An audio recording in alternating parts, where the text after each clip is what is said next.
Win something one time and it could be a fluke. Do it twice and people know you're for real. Win it 3 times and we use the word dynasty. And if you win something a 4th time, now we're talking about total dominance. For the 4th time, the Oklahoma Association of Broadcasters has named Aaron Kauk's The Skinny on Sports Report the non-metro sportscast of the year. Good afternoon, Western Oklahoma. I'm Aaron Kauk, and this is The Skinny on Sports Report.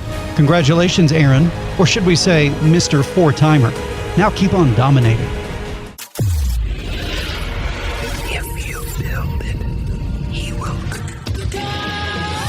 It's The Skinny on Sports Podcast with Aaron Kauk. I throw balls far. You want good words? Data language. Talk real sports with a real man. Come after me! I'm a man! I'm 40! And now, here's the be-all, end-all, know-it-all of high school, college, and pro sports. Aaron Skinny Kauk with The Skinny on Sports. We're talking about practice, man. I'm the MVP. And a good Thursday morning out there, Western Oklahoma. Welcome to The Skinny on Sports right here on 98.1 FM. The Sports Animal. Glad to have you along for the next hour. It's opening day, Jared. I noticed that you've got your Texas Rangers cap on. It's like Christmas before you open the presents. You're not disappointed. You're excited. That's how I am. Okay, so we're going to ask you at the end of the show, the last segment. Okay. What do you really think about the Rangers? What will be, think about like this. Like a realistic, yeah. Realistic, yeah. What would be satisfying in your mind as a season? Okay. Then everybody else out there, who's your team? What are your expectations for your team in Major League Baseball? And here is another question. Do I need to get a team? Because here's the thing about me. Growing up, I loved baseball, but I loved a player. I got you. Not necessarily a team. Yeah. Now, you got to see the Bravos because they were on TBS. Right. You know, right. so you always saw them. You always saw the Cubs. I always found White Sox. You know, I found myself, because the Braves were bad and then good, kind of, you know, magnetized to them. Then you get into the early 2000s and the Red Sox story of futility, but then it ends in 2004 with that incredible comeback in the ALCS against the Yankees, and then you kind of go, okay, well, that's cute, but they're not as cute anymore because now they win, 4 cents or what have you. Yeah. So there's not really a team. So do I need to adopt a team? That way, and does it need to be in the AL? Should I just go back to my Ken Griffey Jr. roots and root for the Mariners? Oh, no. But is that faking? You know, I used to have this rivalry because Chuck loved the Rangers. Oh, okay. You know, when I was a kid, and so it was, Griffey just destroyed Texas most of the time. Well, yeah. And so that was kind of a fun banter back and forth. So do I need to adopt a team? Let's talk about that. I like your approach. I mean. Or is that cheating? Should I be an Angels fan because of Ohtani and Trout and fly the Angels flag? Just don't do what a couple of my buddies do, and he's probably listening right now.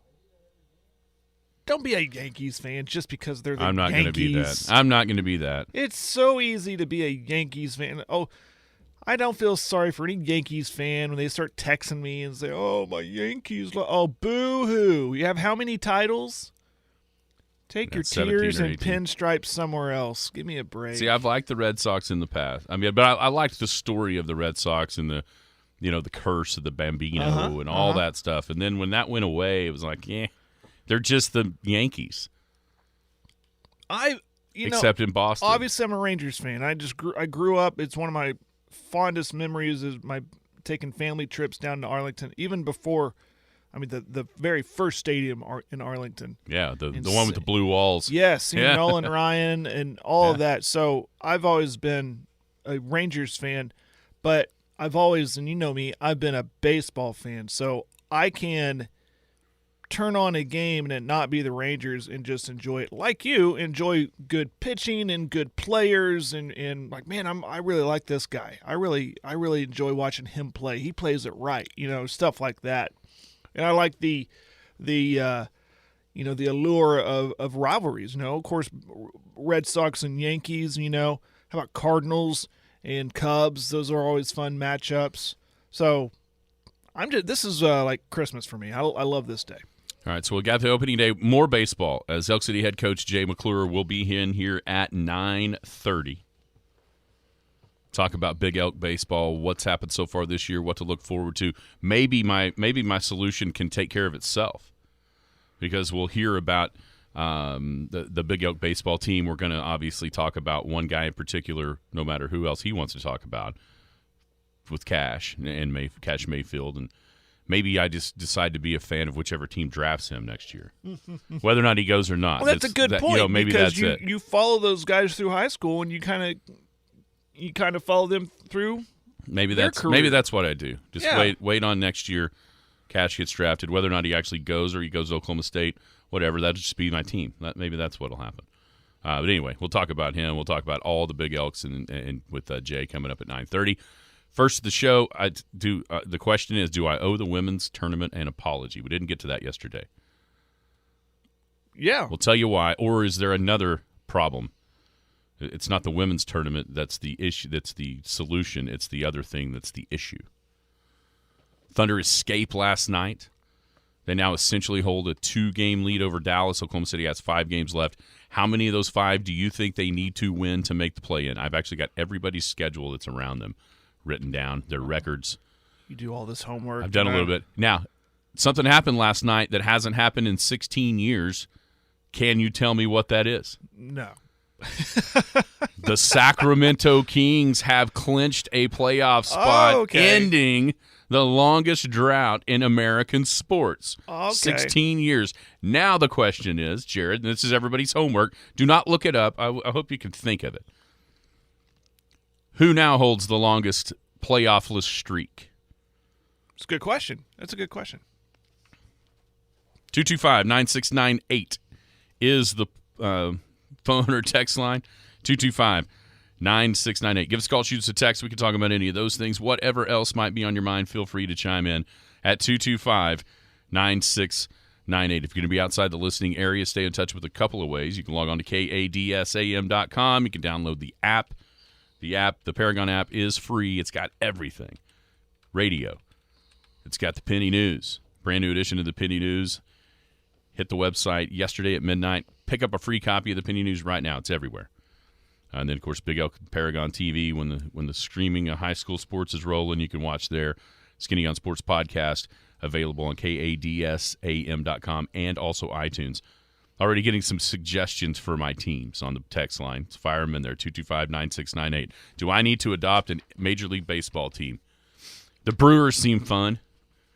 That's my favorite suggestion so far. Milwaukee just seems like a fun town. Drink beer and eat brats. Kind of my... Cool ballpark with the slide out there. The slide. They do the races with the hot dogs every time. Yeah. Every Sometimes ballpark has a version of that, but yeah. You know, with the kielbasa is going to outrun the brat. Kind of leaning. Are you going to allow me to pitch you the Rangers? Pardon the pun. Are you going to allow me to plead for the Rangers? Oh, man. I don't even know how to answer Scott's. That's a big no, Scott. How about no, Scott? Scotty? No. Yeah, we're teasing, sort of. Zip it. Zip it. See, I get that from the text on the Dodgers because the AAA affiliate is in Oklahoma City. That's a good case right there because you can go and watch some up and comers or someone like Kershaw on a rehab assignment, stuff like that. This is why I'm an Edmonton Oilers fan because they had the Barons in Oklahoma City. I went and watched a few of those games, and now that's not there anymore. But I've been still kind of attached very loosely. But still, when hockey's on, first thing I'm looking for is Edmonton. So that makes sense for the Dodgers. I like that plea or that case right there. That's a very, very good point. Very good point. All right, last night. Let's start with the NCAA women's tournament. I mean, yes, I poke fun at it. There's no doubt about that. Here and there, but on Sunday, something happened that hasn't happened for the NBA.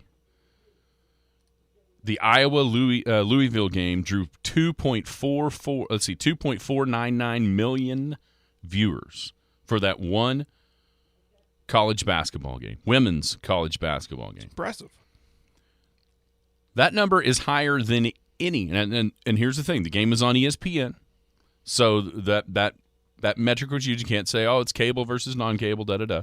No, that game was on ESPN. That's more than any NBA game has drawn on ESPN all year long. The closest was on March the 5th, Boston versus the Knicks, and it was like 2.14 million. It's almost over 350,000 more viewers watched Iowa-Louisville in the women's tournament than any NBA game all season long on ESPN. Same network. That shocks me, first off. Because when we looked at the numbers from the first weekend of the NCAA women's tournament, you were looking at they had an increase of 27% viewership, but they were only averaging like 258,000 a game. Right. So you knock that number up tenfold for Iowa Louisville. Caitlin Clark is obviously a huge part of that. The first player, men or women, to go with a 40-point triple-double in the tournament. That's a big part of it. I also think, Louisville, they got a little pub when I can't remember the Haley something in the layup or in the handshake line, did a little trash talking to somebody that she'd beaten and kind of walked off the week before. So, that kind of helps get that out in the spotlight. But still, that's an amazing number. Now, wasn't it a Texas player? Yeah, I think it was Texas. Yeah. Yes, I think that's right. Which just filled my heart with joy. So, do we give more credit to the women's tournament, or is this going to be one of those things that this is more of a strike against the NBA? I don't know. I think the women's tournament, there's, the Caitlin Clark thing is a thing. She's a great player. And then it's just this time of the year in the NBA where everyone's like, okay, wait your turn. We'll watch NBA when the postseason gets here. This is a postseason game. It's huge. And I would almost argue that the next game, this Final Four game between South Carolina and Iowa, could draw even bigger numbers because of, Caitlin Clark and Iowa, and then there's South Carolina undefeated. What's her name? What's her name? Boston? I can't remember her name. Yes. Yeah. Aaliyah Bodge. Yeah. She was on the front page of ESPN this morning. Yeah, so those two are going to something's got to give, right? And I'm intrigued by it, I'll be honest with you, to see the outcome of that game because of those. So I again could argue that game might draw more viewers than that game we just mentioned. Oh, but I don't think there's any doubt. Listen, to be clear, we're rooting for the game of basketball. I mean, it's nothing. It's just that it is a little shocking to see that they drew in more numbers in the NBA, but I think a lot of that factors in of, the time of the year and everything. What games this all season long, right? It's just – but the postseason thing and the Caitlin Clark thing, she's a once-in-a-decade, maybe two-decade player. And that's awesome, and people should be watching that. I think it goes to show you that people love basketball, love watching basketball. Right. Don't like some of the things that are on the periphery of the NBA. That's a great point. Yeah. From the LeBron with China, just the connections to China. That's a great point. It's more pure. And people don't as much as they don't want to hear this, people are turned off by some of the social things that they stand up for. Absolutely. And it does. Agree. I mean, the NCAA is guilty of it too. Let's not pretend like you don't see these things everywhere now. Right. But I do think Caitlin Clark is the reason for this because of the people. Americans love the star, and she is the star of stars right now, doing things that nobody's done. So I think that's a big part of it. I think it's a great thing for the women's tournament, but I also think this shows a little bit of problem NBA wise, and what and people kind of reacting to what they've done with the social issues that are out there. Thunder last night escape a game that they had to win after losing to the Hornets the night before. Jalen Williams, rookie Jalen Williams, with a tip in with 0.5 seconds on the clock to give Oklahoma City a 1-point victory over Detroit, 107-106.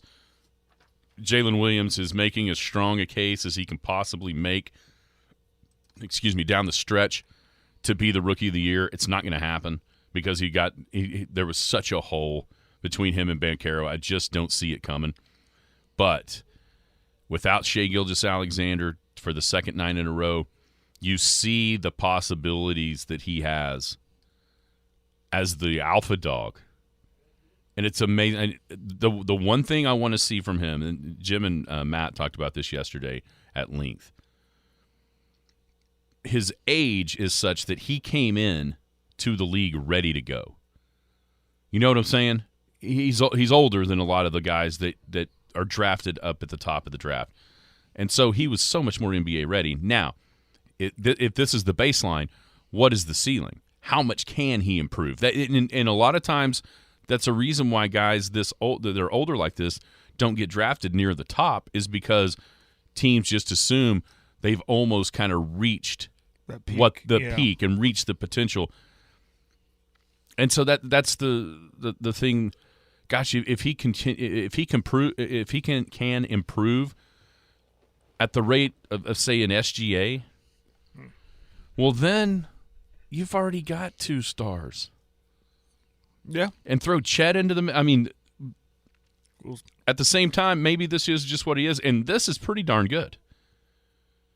You know, if he is just this, he's pretty darn good. I mean, you'd think he'd improve a little bit, but how much improvement, I think, decides, exactly what level he gets to. But last night, huge play at the end. Thunder win a game they had to win. Now you look up, they've got essentially a 2-game lead over Dallas. Thunder 38-39. Dallas has 40 losses. Utah has 40 losses. But Oklahoma City holds the tiebreak over Dallas. So with the 5 games to go, here's what the Thunder have left. At the Pacers tomorrow. Then they got Phoenix at home, at Golden State, at Utah, Memphis at home to finish the season. How many of those next 5 do you think they have to win to make the play-in? Can I ask you, what do the Mavs have left? Do you have that? The Mavs have 5 left. Can you tell me who they are? They've got at Miami, at Atlanta, Sacramento at home, Chicago at home, San Antonio at home. I really don't know what to make of the Mavs with the duo there. 7-10 since the Kyrie trade. Miami,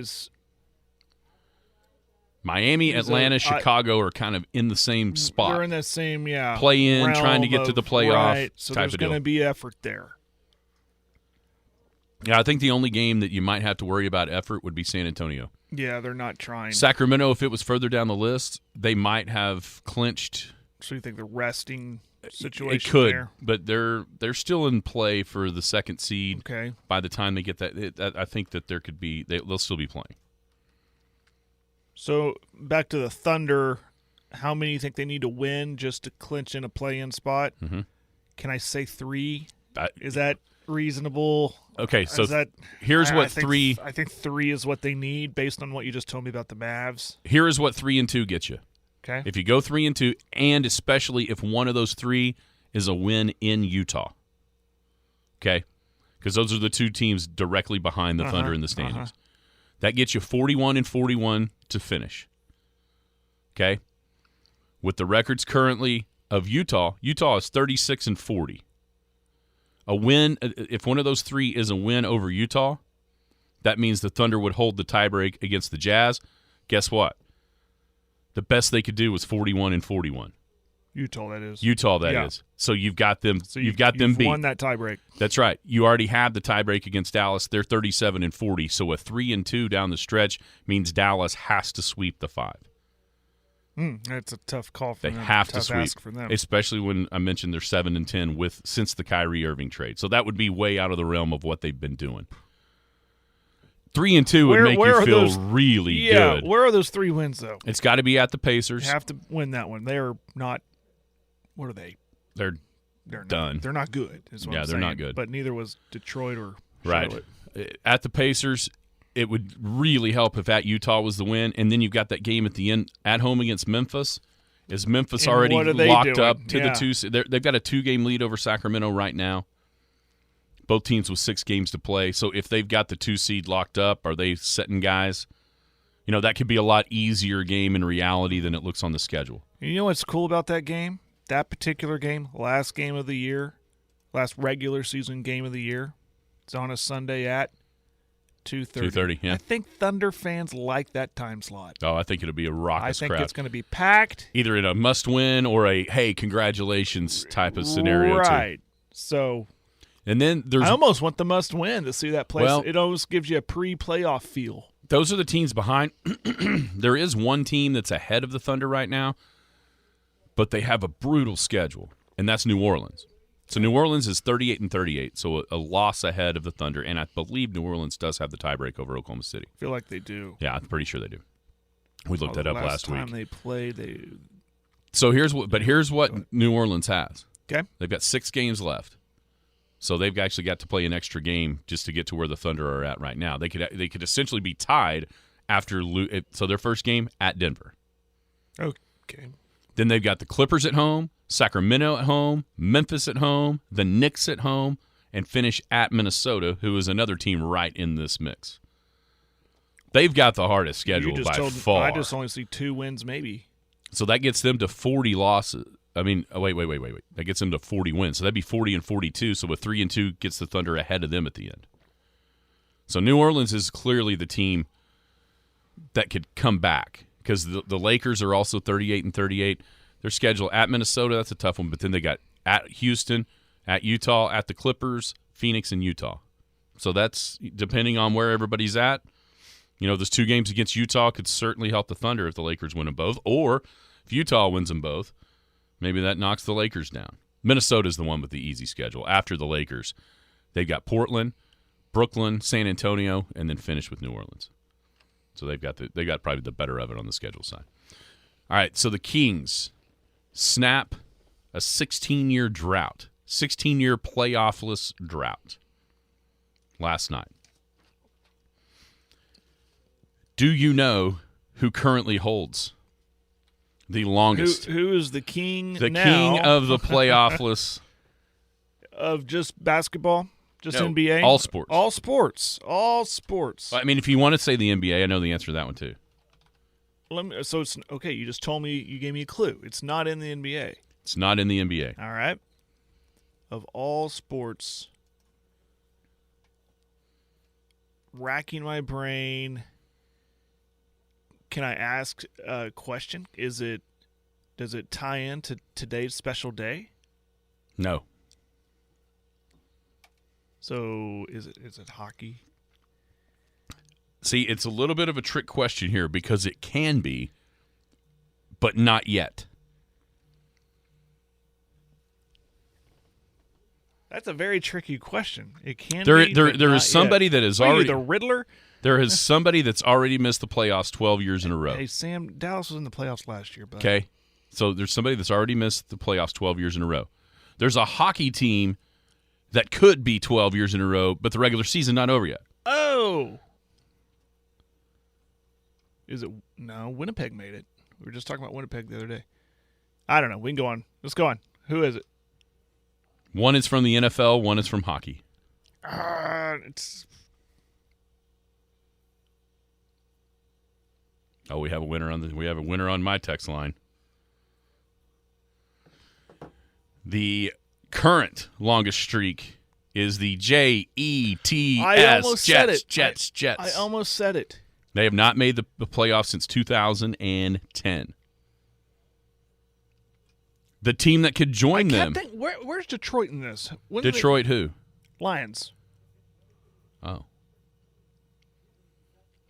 Gosh, they made it with. Did they slip in there one year? They played against Dallas in a playoff game Did they?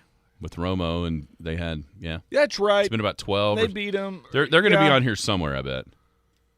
There was a time there where they were struggling. So the team that can join Okay, it's the out of Jets hockey. is Yeah. hockey, and that would be the Buffalo Sabres. Oh wow! They've got an 11 season streak, and they can get to 12 if they don't make the playoffs this year. Now you get to the baseball teams. Okay. That are tied for third. Then there's an interesting one tied for fifth, which I would have never got this one. So tied for third, who has been terrible at baseball? Your Rangers are tied for ninth with 6 seasons. 6 seasons in a row. Mm-hmm. Yeah. These teams haven't been there in 8 seasons. Who is it? The Detroit Tigers Well, there's a Detroit. and the Los Angeles Angels. Insane. Now, here's the one that I wouldn't. Dakota says Pittsburgh. They're tied with 7 seasons. They're right here on this long, lengthy list. Here's the one They never got in with McCutcheon. They never got playoffs. That hadn't been 2015. Oh, he might have been with them then. Here's the one that I would have never guessed because they won it all. The Royals. It just seems like it's been since they're on this list for 2015. So the last year they won it. They won it. Yeah, but that's why, you know what I'm saying? Yeah. Like some of these you forget in the wash because they just made it and lose. The Royals actually won, but it seems like it's been since then. Right. You know what I'm saying? Yeah. Oh yeah. It seems fresher. Is this right? With the Royals? Yeah. Well, let's look it up. Did Sean not go to the World Series? I thought he went to the World Series since we started working here. Or was he just telling us that he did? Maybe he just told us he did. He probably will remind us today that it's opening day and that I went to the World Series. Yep. 2015 is what this is saying. Yep, it's right. 2015. Okay. But you know what I'm saying? That just I think because they won it when they got there, I feel like the Royals have been there since then. Yeah. Instead, no. So, it's the Sabres, the Jets on the mountaintop, and the Sabres are next. I want to think, I don't know this to be 100% true, but do you know who, I'm pretty sure this is right. You know who's had the longest streak ever? To make the playoffs? Yeah, the longest drought ever. Oh, but that have since made it, but there was a time there where they hadn't made it in so long. Yep. Well, was it Sacramento? No. Who was it? I'm pretty sure it was Seattle, the Mariners. Because they made it to the playoffs last year, and they snapped a 21-year streak. I think you're right. I'm pretty sure that's the longest one. I think you're right. There was a big deal Those about are that. hard lists because there were always years where a team, and then since when Major League Baseball expanded the playoffs with that basically a play-in game, Right. and they consider that playoffs. Yeah. You know, and I never really accepted that. It's hard for me to accept that. Like the Rangers Kind of need to be in a series, right? The Rangers one year made that game, and they're making T-shirts, playoffs. I'm like, well, no, you're playing in a game to get in the playoffs. Let's not make these T-shirts just yet. Yeah, it needs to say like ALDS Sure, yeah. at the minimum, Right, yeah. type thing. Yeah. But right. that kind of narrowed down it kind of killed a lot of streaks, I guess, or it could. If are we considering that? There's a lot of intangibles of that. Like it's a play-in. I think it. Like if the Thunder make the play-in, are we calling that playoffs? Yeah, I think that's the way it goes. That's why call it the postseason. That's what All right, this they says. made the postseason. This I think the list actually says postseason drought. Okay. And just Yeah, you're playing a game that's not a regular season game. Call it a postseason game Yeah. to get into the playoffs. Sure. yeah, Dakota, we should cancel the Angels if they don't make the playoffs this year. Well, listen, they're about to blow themselves up. I mean, the players about to say, I'm done. I got a feeling. That's a whole nother show we can do, but it just feels like that Trout's like, all right, Phillies, what do you got? After I want to be closer to my Eagles. It almost feels like the same way with Dame Lillard, right? Like he's almost to the point of get me out of here. I've done my deal. I think he's to the point where it's like I'm done. And maybe they are too. Like we tried this. Yeah. Let's move on. All right. He's not really happy with the league overall, so why would he stay in it? Mm-hmm. Pleased to be joined now by the head coach of Elk City Baseball in his second season at the helm of the Brown and White. It is Mr. Jay McClure. Jay, how are you? Doing good. How you guys? Hey, we're doing well. Man, last season, just for a second go back, first team in Elk City to host a regional since 2004, the first team to make it to the state tournament since 2004, first Big Elk team to win a game at the state tournament since 2001. Could you have possibly thought of a better first year dreaming in your mind than what you guys had last year? No. Even going back and looking at it now, going into the season, we thought we had a chance to be pretty good. Had a great group of seniors last year. But to make it that far, the first year, everybody congratulated me. But I'll be honest with you, I had very little to do with it. The players, that's who deserves all the credit, not me. Okay, now you got to do it better. Now you set the standard. So for you now, What was the difference as far as the feel of the game for you yourself, having gone through it the first year? Now, do you find yourself more relaxed? Do you find yourself doing different things? So how is it in your second year versus your first? Way more relaxed this year. Last year, and you can ask my wife, I couldn't eat. I probably lost 15 pounds during baseball season last year because I was so nervous. Game days, game week, I couldn't eat. So this year it's been a lot more relaxed. I kind of have a better feel for what's going on. Yeah, I think you got that weight back. Yes, I did. You mentioned the seniors that you lost. Who were some guys that have stepped up for this year's team to have to plug those holes left by Corey and Mason and Drake and all those different guys that left off last year's team? We've had a lot of different guys really step up. Braxton Buchanan, another senior, he's played quite a bit. Cooper Church, another senior this year.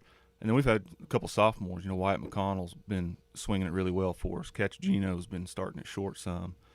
Colin Church, Cooper's little brother, has been playing some third for us. So we've had, sophomores through seniors, a bunch of them really step up and start swinging the bats and playing a lot in the field. Do you sense a different type of confidence in this year's squad because of the success that was on the field last year? I think so, a little bit. They kind of know what to expect now. The second half of the season, we'll really find out where we're at. Our schedule gets a lot tougher starting tomorrow. Following up that question, is it been a struggle or a challenge for you this season to kind of temper that confidence and stop it from getting the other C word? We talk about it quite a bit. This year it's a totally different year. Last year's over, has nothing to do with what we're doing right now. We talk about that all the time with our guys, and they've responded really well. They play with confidence, which I like. I don't mind them playing with some confidence, but you're right. There can be a point where it gets over the top a little bit, and we haven't got there yet. Question on the text line. Are you ever going to give Big Red the bunt signal, and when are you going to do it to show his blazing speed to first? We do call him the Puma for a reason. He can run. But if he keeps swinging it the way he has right now, he's leading the team in home runs. He's doing a great job for us. Where do you think this team is right now? It felt like last year started out, and then you went down to Gulf Shores and lost a few games in a row there, but that team gradually got better and better until by the end it was one of the best 3-4 in the state. Where do you think this one is right now at this point? I think we're pretty close to where we were at this point last year. Again, we'll find out tomorrow where we're at. We play Blanchard, and then we go Chickasha Saturday. So we're going to find out where we're at. But, I don't think we've played our best baseball yet.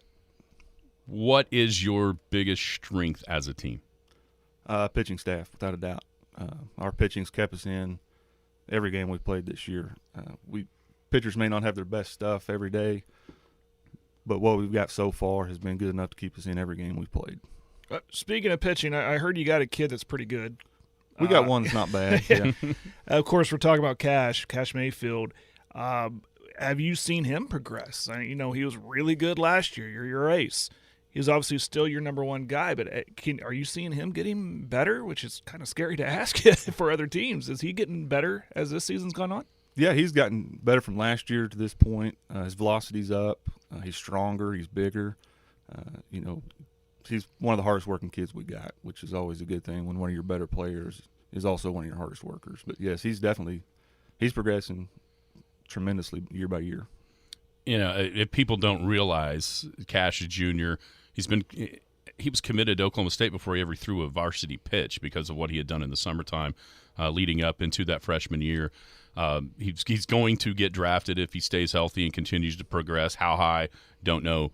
But it looks fairly high to where you've actually got a decision to make, pro versus college type thing. It's going to be that high.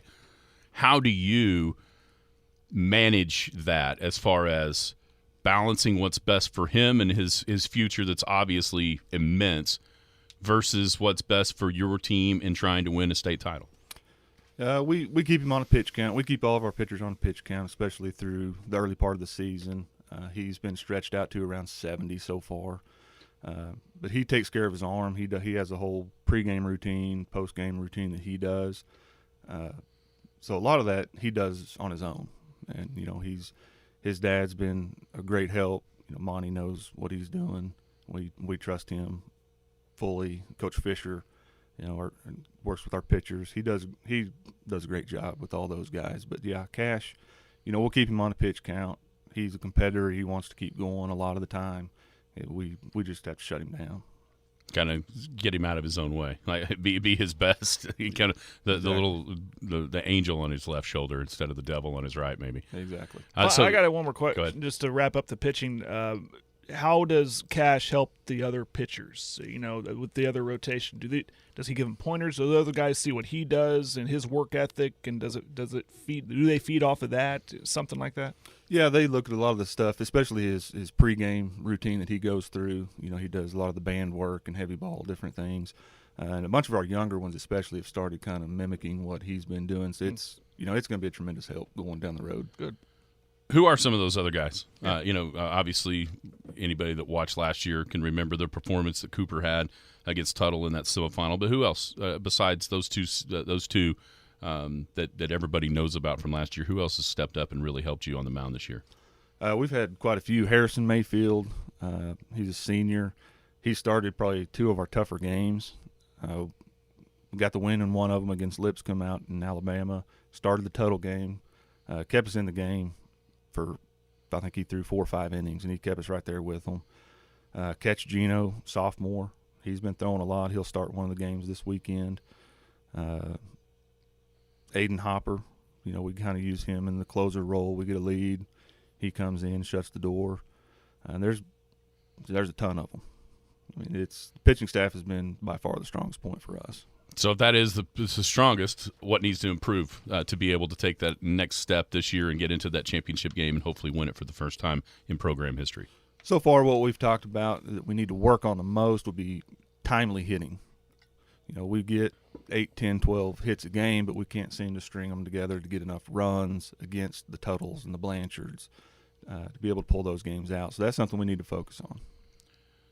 When everybody knows about Cash, what about some other guys that have been on the field this year? Newer guys, older guys that have a different role on this team. Tell us about some of those guys that you see out there in the brown and white on a daily basis. One of our outfielders, Caden Holder, he's a senior this year. He's a 3-year starter. We knew what he was going to bring to the table, but this year his at bats have been a ton better. I think last I looked, he was leading the team in average. Catch Gino stepped up, played some shortstop. He's hitting around 400. Wyatt McConnell has been DH and playing some outfield. He's hitting around 400. Both of our catchers have been doing a great job behind the plate. It's been a team effort so far. Everybody has a role on the team, and for the most part, they've embraced those roles and run with it. I think we knew going in that this was going to be a really good team based off of last year's results and who you had returning. I want to go back to spring break and that trip down to Gulf Shores. Very successful trip. Even in the loss, you had a chance to, you're in that game, had a chance to win it. Did you go into that thinking, okay, open-minded, whatever happens, and we got what we get, but coming home with some good success, did that kind of think, okay, we might have something here? Oh, for sure. Going down, for me, it's more of a team-building type of deal when you take those road trips. I mean, you sit in a van with somebody for 19 hours, you start to learn a little something about somebody you may not know before. You took an entire trip in the van? We took You took 3 the Suburbans all and a the boys van. down there in a van. 3 Suburbans and 1 van, yeah. Wow. It was a little cramped, Yeah. but you get to know people better. You're braver that way. than me.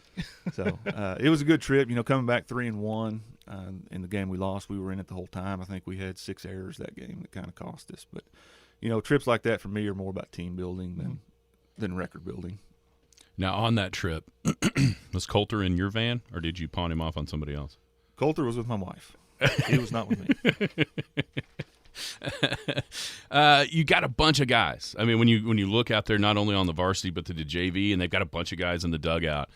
How much does that competition help at the varsity level, just to keep guys motivated and know when they have to produce on a daily basis?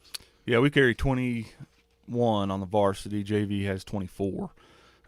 You look out there, like we were out yesterday taking ground balls and fly balls, and you look around, there's 2 or 3 guys at each position that could start for 90% of the teams we play. But it's good for us, and it's tough at the same time. You got guys out there that probably deserve to play, but there may be somebody right ahead of them that's just a little bit better. So it's a tough balance to work through, but our kids have done a great job. They know their role. They've embraced it, and it's a lot of fun to watch. How do you keep those guys that maybe aren't getting the time they think they need? How do you keep them going? A lot of it has to do, we've got a lot of guys that can swing it. Okay, so we can get some guys in to pinch hit and courtesy run, and we bring some guys in for defensive purposes at different times. It's tough. It's tough to get all those guys in that have worked hard. They deserve the playing time.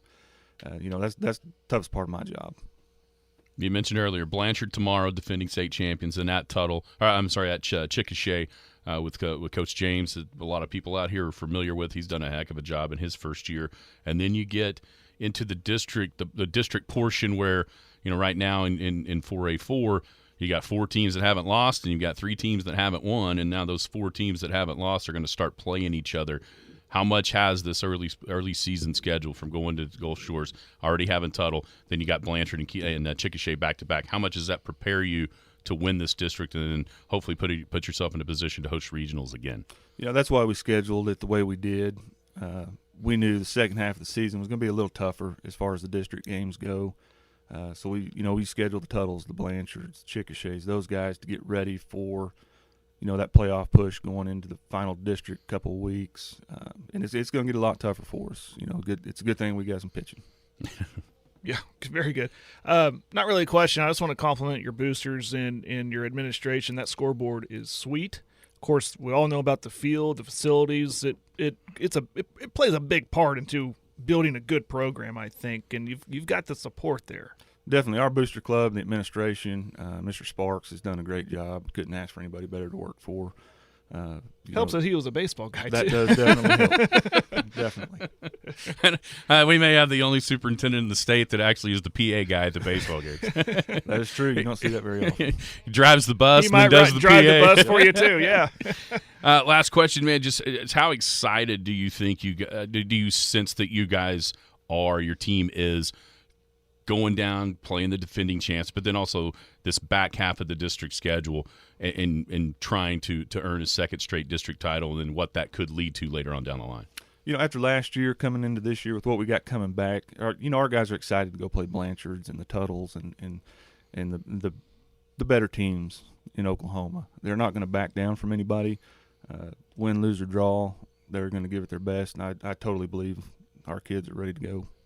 All right, man. Thank you so much. I got one more before we let him go. I don't know if you were listening earlier. He's searching for a Major League Baseball team to root for. Who should he root for? Well, if it's me, it'd be the New York Yankees. I told you. There we go. You're not going to like that answer. I knew you should have prepped me You're on that not one. going to like his answer because he's the evil empire. Oh. He walks around the house with the Darth Vader mask on, scaring his children. With an NY on the yes, front of it. it's just NY Yeah. right there. Well, hey, thanks so much for joining us. Well, good luck to you guys. I'm sure we'll be following you along for sure. Oh, I'm sure we will. As we move along. Good. I appreciate it. Head coach Jay McClure of Big Elk Baseball. 14-2, heading into a tough stretch here, starting the back half of the district schedule, looking to earn his second straight district title, and hopefully that means hosting a regional and then what that can lie to after that into the state tournament. Thanks again to Jay McClure for stopping by and updating us on Big Elk Baseball. And, man, they're good. I've watched them play numerous times this season. And 14-2, both games, they absolutely could have been the winner against Tuttle, and then out at Alabama. I think that they were actually ahead, 4 or 5-1 in that game that they ended up losing 4-1 maybe, and they lost 7-4. But anyhow, very good. And let me look at the schedule. I can't remember. I know Kingfisher is away on Monday. I got it right here. Do you? When is the next home district game? On a Monday. On a Monday? Yes. Well, I got to look at a calendar. And Well, it'll be the first one. Here, I'll tell you. Is it Clinton? Is Clinton here first? The 10th? Yep. Yeah. Talking about Cash, you can go see him that Monday. Yeah. With Clinton in town, he'll start the Monday game of the 2 district games, and that'll be your next chance to see him here, the 10th of April, and just kind of see what we're talking about. Here's the deal. We don't have to build him up because when you see it, you'll know it. Yeah. And that's no shot, because here's what makes the Elks good, and the Elks with the chance to win it all. If you want to go next Tuesday with Kingfisher in town, Cooper Church can do it too. He can bring it too. And everybody that he puts out there on the mound has a knack for getting dudes out. But April 10th is Graham Cracker night. All right, first 100 fans get graham crackers. If you don't know what I'm talking about, just go ask Cash. Right? Yeah. Yeah. I felt bad. I kind of stepped on one and cracked it. I didn't feel good about that. That might be a thing. Everyone's going to start bringing graham crackers to games now. I'm going to start eating them. They need to sell them in the concession stand. I'm gonna start eating. Yeah, that may be it. Everybody out there gnawing on graham crackers. That might be crackers. the thing. Every time there's, every season has a thing, like a mascot that they take in the dugout. Maybe graham crackers. All the what fans was that? Instead of the rally monkey, it's the graham cracker. The graham cracker. Yeah, the graham crackers. Yes, I like it. Kind of felt bad because I sort of stepped on one and cracked it. I didn't realize it was his. Messing with the I probably mojo, man. Taking it out of Messing with the mojo. No, it's good.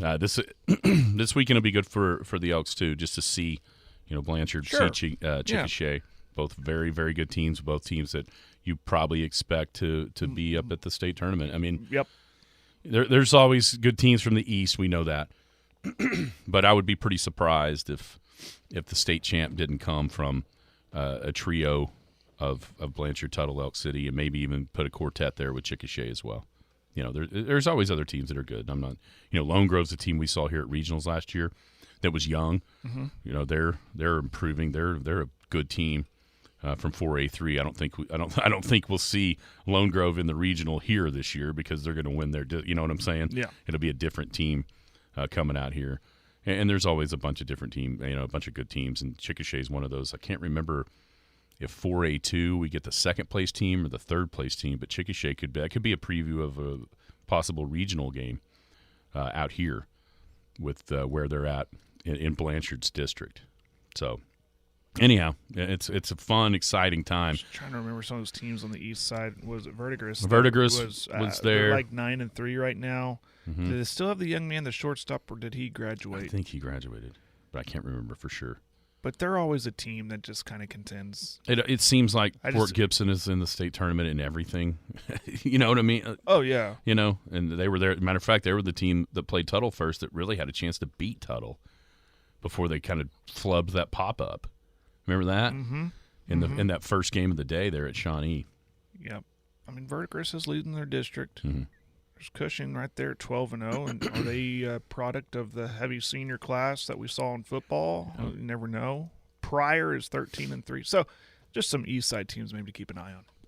Absolutely. Okay, Jared, what are you expecting out of your Texas Rangers? Realistic expectations for your Rangers. With opening day, what time is first pitch? 3:05. DeGrom going up against the Phillies. Should be a lot of fun. Last year they had their ups and downs and then, tapered off.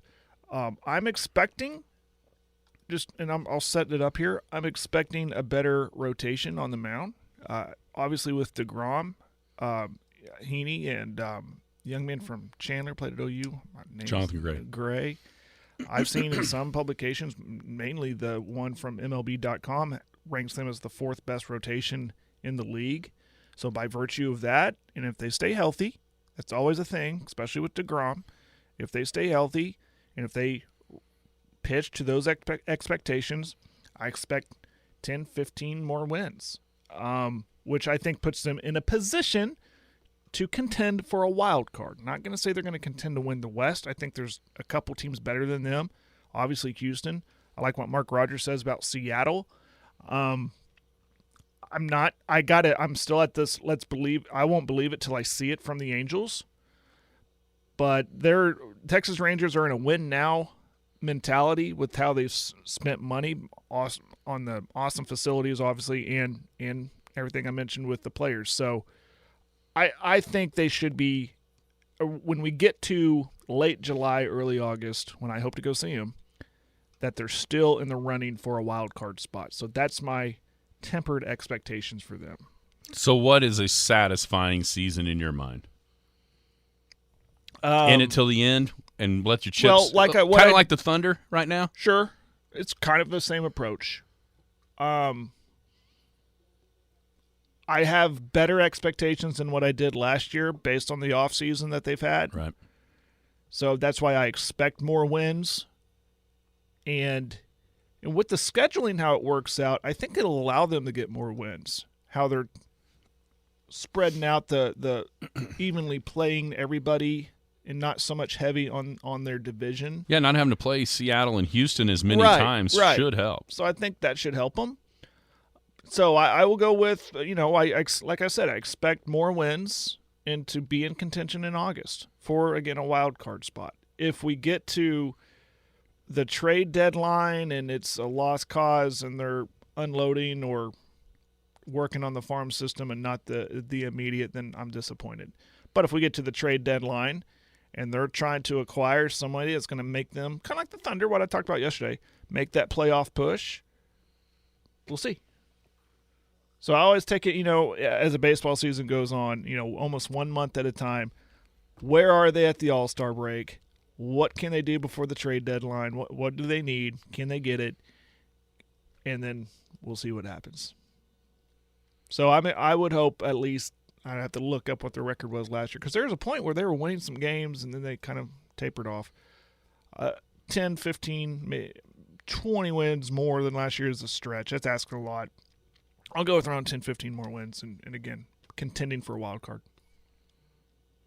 So there's my very weak Ranger preview and expectation. 68-94. So 15 wins is right about even. Sure. That'd be 83. That'd get you around that wild card spot. Yeah, be 83-79. Things happen around you. Yeah. Right. The AL West, there's a lot of talk during Jim's preview show of, a division that could produce 3 playoff teams. It's not outside possible. I mean, Houston's so good that a lot of people are picking them to repeat. We mentioned the Mariners. It's not out of the realm of possibility for the Rangers to do that, or even the Angels. Let's not kid ourselves. They still have Mike Trout and Ohtani. Just saying. It could be an under-the-radar type division that could produce 3 postseason teams. Yeah, not too dissimilar than, say, like the NFL's NFC East this year. There was no expectations last year for that division, and then they were the best. Mm-hmm. But that's saying something, though, when you compare them up against, like, the AL East, right? That's right. So, because there's really good teams top to bottom in that one. Even Baltimore, you never know.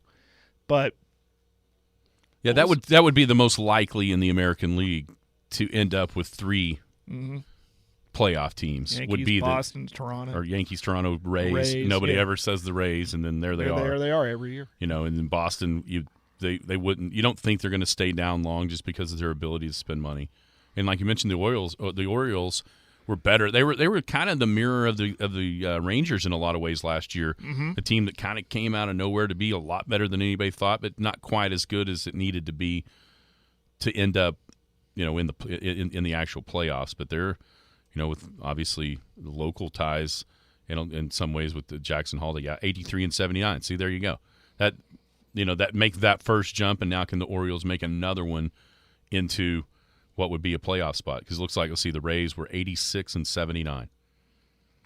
So they were 3 games back of that last spot, the Orioles anyway, last year. What about everybody else? What do you expect from your teams?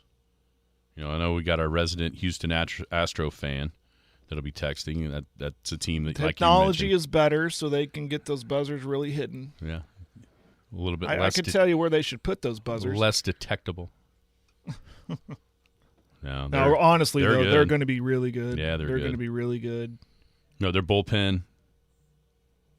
Yes. Big part of why they won last year, and that's intact. I wonder what the Mets are going to do. I know what they did do. Spend money. Sure. They did last year, too. Diaz getting hurt. That doesn't help. It hurts them a little bit, I think. I think the Braves are due a bounce back. Yeah. Even though without Swanson, and what can he do in Chicago? I think Chicago and the Rangers kind of remind me of each other as far as the Cubs, where they've made moves to get better, but I'm not sure if it's good enough yet. Like they may need another offseason of making the same type of moves to really kind of get them in to serious contention for a playoff spot. Dodgers are always going to be good. Of course. And Scott is on a heater on the text line. You can cheer for the Dodgers with the local ties, or you can go to energy matches with Garrison. They haven't played in 2 years. But Well, good luck with that. That's how much I know about soccer. I chuckle and move along. All right, that's the question. How do you think your team is? And then who should be my team? I've just kind of been wandering through the wilderness. I'm going to give you options and let you pick. Obviously, there's the Texas Rangers. I'm obviously going to push the Texas Rangers on you because it's a lot of fun when we're rooting for the same team, kind of like Dallas Cowboys. And plus, I think if you look at their farm system too, is rated pretty high. They've drafted well in pitching. I'm anxious to see if we can get some of those guys up this year. Isn't that where what's his name is? You're talking about the Rangers. What's the guy from Vanderbilt? Don't they have him? Leiter or Rocker? Do they have them both? They end up with both of them. You got them both. That's right. They did end up with both. I'm curious to see if they can maybe September type call ups or even earlier than that. See what happens. Yeah. Whether it be meaningful or meaningless, I want to see them at the highest level. But again, the farm system has been ranked pretty high, last I saw. And then there's the location. They're right down the road. I'm using air quotes there. Fun venue, fun area. So that's my plea for the Rangers. And speaking of location, I think your other options, the Royals. I've been up there, the Royals. No.